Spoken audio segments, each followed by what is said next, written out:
Alors je sais pas si t'es comme moi, mais est-ce que t'es le genre de personne à avoir des petites fringales? Tu sais, ces petits passages où tu te dis tiens, je mangerais bien un petit cookie, puis finalement, tu te retrouves à finir tout le paquet. Je te parle bien de cette fâcheuse habitude qu'on a pour la plupart d'entre nous, qui est le grignotage. La gourmandise, c'est un des 7 péchés capitaux, et c'est pas pour rien. C'est dur de résister parfois à la tentation d'un bon carreau de chocolat, de quelques gâteaux, ou tous ces petits plaisirs qu'on adore manger, et surtout qui sont faciles d'accès. Alors déjà, pourquoi on grignote? Parce qu'on a faim? Est-ce que c'est vraiment de la faim? Quand on y pense, c'est quand même terrible cette sensation de vouloir manger sans vraiment pouvoir se contrôler. Bon, il y en a qui sont pas de très gros mangeurs et qui comprennent pas forcément cette sensation. Mais pour nous, on va dire ceux qui aiment bien manger, c'est vraiment compliqué par moment. Et justement, aujourd'hui, j'aimerais te donner quelques conseils que j'essaye moi-même d'appliquer pour m'aider à stopper le grignotage. Forcément, en fonction de ton mode de vie, il y en a certains qui seront plus difficiles à appliquer que d'autres, mais si tu en appliques déjà quelques-uns, je suis sûr que ça t'aidera beaucoup. Pour moi, la bouffe, ça a été, et ça l'est encore, un sujet sensible. Parce que j'ai tendance à manger beaucoup, en grande quantité, et forcément pas très sainement si j'arrive pas à me contrôler. Alors je dois trouver des astuces pour éviter de picorer dans les placards à tout bout de champ. Et si tu es dans le même cas que moi, que tu as du mal à te contrôler, reste bien jusqu'à la fin parce que chaque conseil sont tous aussi importants les uns que les autres. Tous les points qu'on va voir dans cette vidéo, ils sont plus ou moins liés. En plus d'être des conseils, c'est surtout des habitudes à prendre. Avec le temps qui passe, on se crée inconsciemment des schémas, des routines. Par exemple, enlever ses chaussures, aller se laver les mains et allumer la télé. À chaque fois qu'on rentre chez soi, ça c'est un schéma. Il y en a des milliers de différents en fonction de chacun de nous. Mais du coup, quand on a pris des mauvaises habitudes, qu'on s'est créé un mauvais schéma, c'est toujours compliqué de le changer. Comme manger du chocolat le soir sur le canapé quand on regarde un film. Ou alors si on a l'habitude de prendre un croissant à chaque fois qu'on va prendre un café avant d'aller travailler le matin. Ça, c'est des calories qui sont gratuites et qui sont en plus qui nous plombent un petit peu notre diète. C'est là où le grignotage est vicieux. Parce que tu as beau faire attention pendant tes repas, manger sainement, peser même tes aliments, mais si tu manges en dehors des repas, ça va plomber tous tes efforts. Ça va t'amener un surplus calorique et tu peux facilement doubler ton apport journalier si tu te laisses aller quelques moments dans la journée. Et le but pour nous aider à arriver à stopper complètement le grignotage, ça va être de casser ces schémas et d'en créer des nouveaux. Alors sans plus attendre, voici mes 10 conseils pour arrêter de grignoter. Allez, conseil numéro 1, se fixer des objectifs sportifs. Ça peut être n'importe quoi, comme perdre 5 kilos ou alors se fixer une compétition. Ça va nous aider à garder une ligne de conduite, de se discipliner et de se dire attends, là si je mange comme ça, je risque de tout faire foirer, donc ça serait dommage. Après, je dis pas qu'il faut pas se faire plaisir, attention. Je parle juste dans un contexte de grignoter entre les repas. Perso, je sais que quand j'ai pas d'objectif, c'est là où je me laisse un peu aller. En plus de tous les à côté, du rythme de vie, de la fatigue. Donc dès qu'un objectif est atteint, j'en trouve un autre et ainsi de suite. Déjà, ça m'évite de déprimer et de me dire bon ok, maintenant, qu'est-ce que je fais? C'est limite vital déjà pour mon bien-être général, pour mon équilibre on va dire. Et au-delà de ça, ça m'évite de craquer à toutes ces petites tentations du quotidien. Conseil numéro 2, préparer ses repas à l'avance.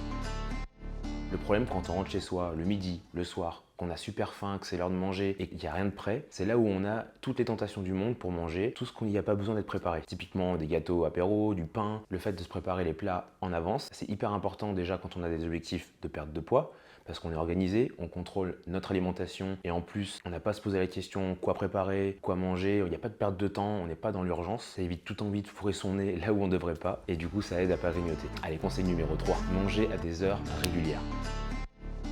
Quand je parlais de schéma, c'est exactement ça. Manger tous les jours aux mêmes heures, ça permet d'avoir des habitudes, comme une horloge biologique qui va signaler que c'est l'heure de manger ou non. En plus, si on mange à une heure fixe, on sera moins tenté de grignoter parce qu'on sait quand sera notre prochain repas. On peut plus facilement se gérer et se contrôler. Alors que si on mange à n'importe quelle heure, n'importe quand, on va être tenté de manger à n'importe quel moment et on n'est pas vraiment organisé, c'est plus compliqué à gérer. Conseil numéro 4, manger des aliments à forte sensation de satiété.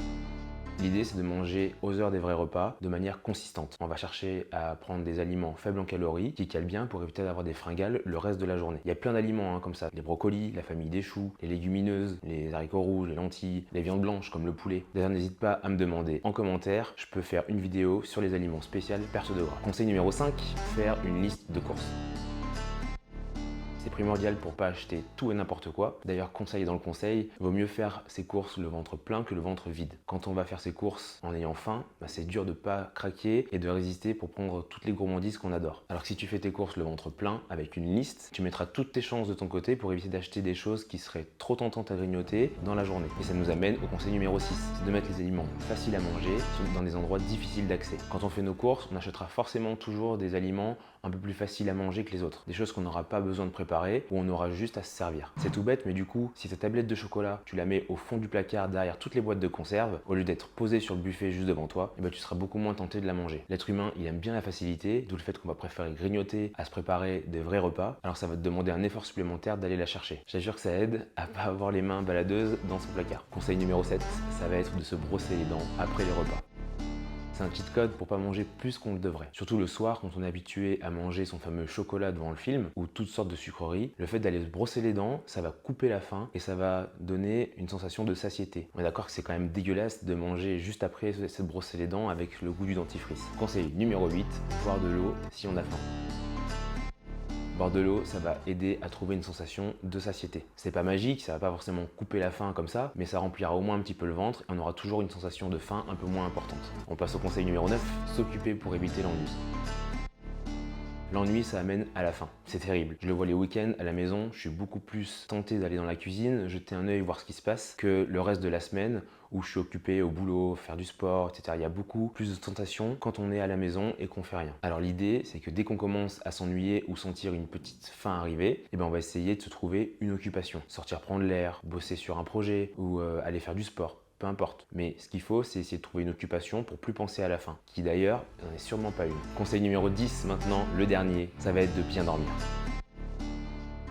Le sommeil, il revient toujours. C'est tellement important, déjà de manière générale, pour notre santé, pour être bien dans sa tête, dans son corps, avoir l'esprit clair et pas être stressé. Surtout qu'en tant que sportif, même si on débute, c'est la base pour la récupération. Alors forcément, ce ne sera pas facile pour tout le monde. Je sais de quoi je parle, hein. Quand on est parent, le sommeil, c'est pas toujours ça. Mais il faut essayer de s'adapter pour arriver à se coucher un peu plus tôt ou alors vraiment essayer de se reposer le plus possible. Là, je vois la différence quand je dors mieux. Ça va jouer sur mon humeur de manière générale et surtout, ça va changer mon comportement vis-à-vis de mon alimentation. Quand je suis claqué, j'aurai tout le temps faim. D'ailleurs, c'est tellement désagréable d'avoir toujours cette sensation de faim. Je sais pas si ça te le fait aussi. Enfin bref, le sommeil, je dirais pas que c'est le plus important parce qu'ils le sont tous, mais c'est un point clé pour éviter de grignoter. Alors bravo à toi si tu es resté jusque-là. J'espère que ces quelques conseils vont t'aider à arrêter de manger entre les repas, que ça te servira aussi si tu as des objectifs de perte de poids, perte de gras, de sèche. Et d'ailleurs, ça m'intéresse, c'est quoi que tu grignotes toi entre les repas? Ce que tu préfères manger? Perso, tu l'auras sûrement deviné, mais c'est le chocolat. Bon, attention, chocolat noir quand même, hein. Un minimum diète. Allez, c'est tout pour moi, on se retrouve pour une prochaine vidéo. D'ici là, prends soin de toi.